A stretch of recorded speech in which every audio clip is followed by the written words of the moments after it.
నమస్తే, welcome to our voice. నేను journalist Navata. All eyes on Reasi ఇప్పుడు సోషల్ మీడియాలో ట్రెండింగ్గా మారిన అంశం. ఇక రియాసీలో ఏం జరిగింది అనేది నేను చెప్పాల్సిన అవసరం లేదు. బీజేపీ భారతదేశంలో మరొక్కసారి అధికారంలోకి వస్తే భారతదేశాన్ని ఆర్థికంగా వృద్ధి చెందిన దేశాల్లో మొట్టమొదటి స్థానానికి తీసుకెళ్లినా కూడా అతిశయోక్తి లేదు. ఈరోజు ప్రపంచ దేశాలన్నీ భారత్ను చూసి భయపడే స్థాయికి ఎదిగింది. ఇంకా మళ్ళీ బీజేపీ అధికారంలోకి వచ్చి నరేంద్ర మోదీ లాంటి ఒక నేత నేతృత్వంలో భారతదేశంలో అభివృద్ధి అనేది ముందుకు వెళ్తే అగ్రదేశాలుగా చెప్పుకుంటున్న వాళ్ళు కూడా నోరు మూసుకునే పరిస్థితి వస్తుంది. భారత్ గురించి మాట్లాడాల్సి వస్తే ఏ దేశమైనా సరే, ప్రపంచంలో ఏ దేశం మీదైనా ఉగ్రదాడి చేయాలి అంటే భారత్ని చూసి వణికిపోయే రోజు వస్తుంది. అలాంటి నరేంద్ర మోదీని మూడవసారి ప్రధానిగా కాకుండా ఆపడానికి శత విధాల ప్రయత్నాలు చేశాయి శత్రు దేశాలతో కలిసి సొంత దేశంలో ఉన్న అనేక మంది.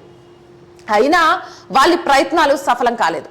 నరేంద్ర మోదీ ప్రధానమంత్రిగా మూడవసారి ప్రమాణ స్వీకారం చేశారు. దీనితో ఏం చెయ్యాలో అర్థం కాక 70 మందితో ప్రమాణ స్వీకార కార్యక్రమం జరుగుతుంటే జమ్మూ కాశ్మీర్లో హిందువులంతా వెళుతున్న ఒక బస్సు మీద విచక్షణారహితంగా అడ్డదారిలో భారత్లోకి ప్రవేశించి కాల్పులు జరిపారు.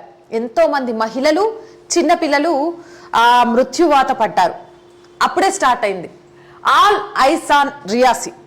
ఇది పాపం గాజా మీద మొసలి కన్నీరు కారుస్తున్న మన సెలబ్రిటీల కంటికి కనబడలేదు. ఎందుకు కనబడలేదు? ఇజ్రాయెల్కి గాజాకి మధ్య అసలు ఏం జరిగింది? ఇజ్రాయెల్ ఎందుకు అంత భారీ ఎత్తున విరుచుకుపడాలనుకుంటుంది అనే విషయాన్ని తెలుసుకోలేదు. కానీ అక్కడ మారణ హోమం జరుగుతుంది కాబట్టి వీఆర్ సపోర్ట్ గాజా అన్నట్టుగా మాట్లాడారు. కానీ గాజా చేసిన తప్పిదాలు ఏంటో తెలీదా? సరే, ఇప్పుడు అది అప్రస్తుతం, మనం పక్కన పెట్టేద్దాం. మన దేశంలో జమ్మూ కాశ్మీర్లో హిందూ భక్తుల మీద విచక్షణారహితంగా, ముఖ్యంగా ఆడవాళ్ళు పిల్లల్ని టార్గెట్ చేసుకొని కాల్పులు జరిపితే రియాసీ మీద ఎంతమంది గాజా మీద మొసలి కన్నీరు గాల్చిన సెలబ్రిటీలు కార్చారు కన్నీళ్ళని. అంతేకాదు, చాలా మంది సోషల్ మీడియా వేదికగా గాజాకు జరుగుతున్న అన్యాయాన్ని పాపం కడుపులో పెట్టుకోలేక కక్కి మరీ చాలా గొప్పగా మాట్లాడారు. మరి ఈరోజు రియాసీ మీద ఎందుకు మాట్లాడట్లేదు? భారత్ మీద ఇంత అక్కస్ ఏంటి? తినడానికి తిండి లేదు, ఓట్లేసి మమ్మల్ని ప్రజాస్వామ్యబద్ధంగా పాలించండి అంటే గోధుమ పిండి పంపిణీ చేయడానికి చేత కాదులే. కానీ భారతదేశంలో ఉగ్రవాదాన్ని పంపించేసి ఉగ్రదాడులు చేపించి ఆనందం పొందే పైశాచిక ఆనందం ఉన్న దేశాల్లో పాకిస్తాన్ మొదటి వరుసలో ఉంటుందని చెప్పొచ్చు. ఉగ్రవాదాన్ని పెంచి పోషిస్తున్న దేశం, అది భారత్ మీద ఉగ్రదాడులు చేయించడం కోసమే పెంచి పోషిస్తున్న దేశం ఏదైనా ఉంది అంటే పాకిస్తాన్. అండ్ మోదీ ప్రధానమంత్రి కాకూడదు అని కోరుకున్న ఏకైక అతిపెద్ద దేశం ఏదైనా ఉందంటే పాకిస్తాన్. వాళ్ళు డైరెక్ట్ చెప్పారు కాంగ్రెస్ అధికారంలోకి రావాలని. ఎందుకంటే కాంగ్రెస్ కూడా చెప్పింది పాకిస్తాన్తో కలిసి పనిచేయాలి అని. కాబట్టి వాళ్ళిద్దరూ మంచిగా ఉన్నారు. ఈరోజు కాంగ్రెస్ నేతల్ని కూడా అడుగుతున్నారు, ఎక్కడ పోయింది రాహుల్ గాంధీ, ఎక్కడ పోయింది సోనియా గాంధీ, లేకపోతే ఎక్కడ పోయిండు ఖర్గే, ఎక్కడ పోయింది ప్రియాంక గాంధీ? కనిపించట్లేదా? ఇలాగే బాల్ ఠాక్రే కాలంలో అమర్నాథ్ యాత్రకు సంబంధించి ఎవరైనా వస్తే టెర్రరిస్టులు చంపేస్తామని బెదిరిస్తే బాల్ ఠాక్రే ఎట్లంటే వార్నింగ్ చేసిండు, మీరు హజ్ యాత్రకు పోవాలంటే మీ ఫ్లైట్ వయా ముంబై నుంచే పోవాలి, గుర్తుపెట్టుకోండి, అప్పుడు మాట్లాడండి మీరు అమర్నాథ్ యాత్ర గురించి అని. తోక ముడిచి నోరు మూసుకొని అమర్నాథ్ యాత్రలు సక్రమంగా జరిగేలా చేసిండ్రు. నిజంగా కూడా ఈరోజు శివాజీలు ఇంటికొకరు రావాల్సిన అవసరం ఉంది. ఇక్కడ టైం వచ్చింది కాబట్టి నేను ఇంకో విషయం కూడా చెప్తున్నా. అగ్నివీర్ అనేది ఒక కార్యక్రమం. చాలా మంది కాంగ్రెస్ చెప్పిన నెగిటివ్ కామెంట్స్ని వినేసి అదో పెద్ద తప్పు, 2-3 ఏళ్ళు ఏంటి ఆర్మీలో చేసి మళ్ళీ వెనక్కి వచ్చేసి లంసం అమౌంట్ తీసుకొని మళ్ళీ కెరియర్లు ఎత్తుక్కోవడమో ఇంకోటి ఏంటి అని ఆలోచిస్తున్నారు. కానీ ఇజ్రాయిల్ లాంటి దేశాల్లో యుద్ధం వచ్చినప్పుడు ఆ దేశంలోని పౌరులంతా కూడా ఆయుధాలను పట్టుకొని యుద్ధం చేశారు శత్రువులకు ధీటుగా. ఎందుకో తెలుసా? వాళ్ళందరికీ ఆయుధాలను ఎలా వాడాలో తెలుస్తుంది కాబట్టి.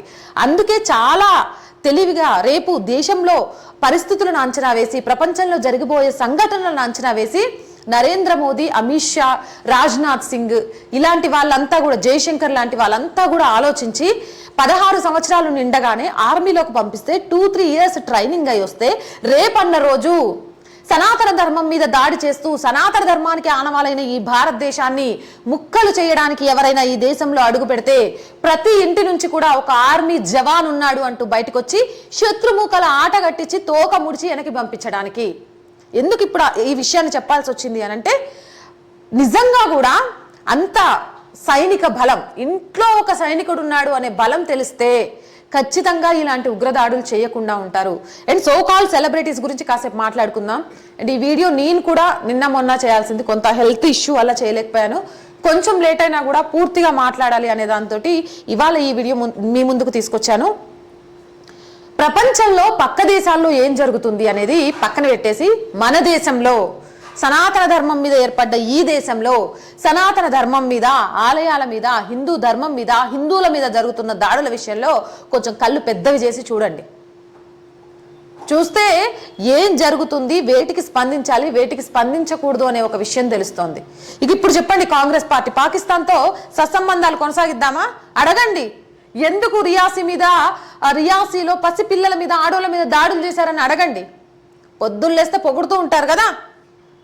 ఒక్క నరేంద్ర మోదీ ప్రమాణ స్వీకారాన్ని భరించలేక బలిగోరుకున్న వాళ్ళు మనుషులా, రాక్షసులా అని అడగండి. అలాంటి రాక్షసులకు ఒత్తాసు పలికే దేశంతో సంబంధాలు స్నేహపూర్వకంగా ఉండాలి అని కోరుకోవడానికి సిగ్గుపడండి, తప్పులేదు.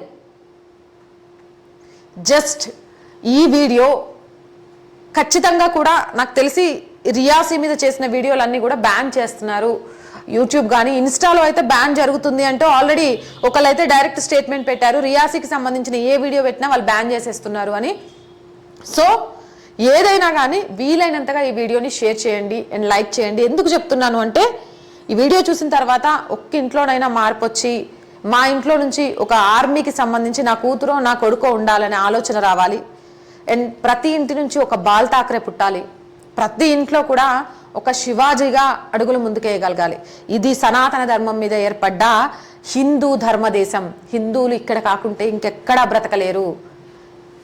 ఎందుకు అంటే రామరాజ్యం, రాముడు పుట్టాడు అని 500 సంవత్సరాలు పోరాటం చేసి కోర్టులో రాముల వారిని నిలబెట్టి జడ్జి కూడా అవునయ్యా రాముడు పుట్టిన స్థలం అదే అని చెప్పిన తర్వాత రాములల్లా విగ్రహ ప్రతిష్ఠ చేసుకున్న ఈ సస్యశ్యామలమైన రామరాజ్యం ప్రపంచంలో ఇంకెక్కడా లేదు. మనం బ్రతకాలి అన్నా ఇక్కడే, మనం బ్రతుకు కోసం పోరాడాలి అన్నా ఇక్కడే, మన ముందు తరాలకు మన దేశాన్ని అప్పగించాలి అన్నా మన చేతుల్లోనే ఉంది. కాబట్టి జరుగుతున్న అనర్థాల విషయంలో సెలబ్రిటీలు మాట్లాడగానే రియాక్ట్ అయిపోయి దాని కింద రీట్వీట్లు పెట్టే వాళ్ళందరికీ చెప్పేది ఏంటంటే, పరాయి దేశం మీద చూపించే మీ ప్రేమను ముందు మన దేశం మీద చూపించండి, ఆ తర్వాత మిగిలిన వాటి మీద చూపిద్దురు కానీ. సో అగ్నివీర్ గురించి కూడా ఆలోచించండి. ఖచ్చితంగా 16 సంవత్సరాలు నిండిన పిల్లల్ని ఆర్మీకి పంపించండి.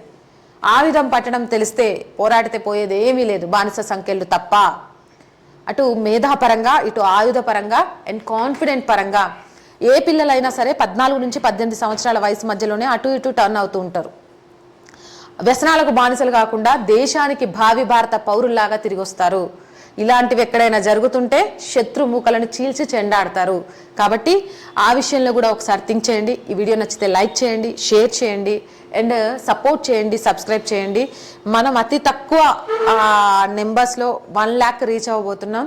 మీ అందరూ సపోర్ట్ చేస్తే ఆ 1 lakh రీచ్ అవ్వడం అనేది పెద్ద కష్టమేమి కాదు. సో ప్రతి ఒక్కరు వీడియో చూడగానే సబ్స్క్రైబ్ చేసి లైక్ చేయండి. మీరు ఎంత లైక్ చేస్తే ఆ వీడియో అంత షేర్ అవుతుంది. అండ్ సపోర్ట్ చేయండి. నేను మళ్ళీ చెప్తున్నాను, చాలామంది కొంతమంది అంటున్నారు ఎందుకు డబ్బులు అడుగుతున్నారు అనేది. ఇండివిజువల్గా ఒక ఛానల్ని నడుపుతున్నప్పుడు ఖచ్చితంగా బ్రేక్ ఈవెన్ అనేది స్టార్టింగ్లో రానే రాదు. అండ్ బ్రేక్ ఈవెన్ వచ్చిన తర్వాత ఎవరి దగ్గర నుంచి ఆర్ వాయిస్ అనే ఛానల్ ₹1 సహాయాన్ని కూడా తీసుకోదు.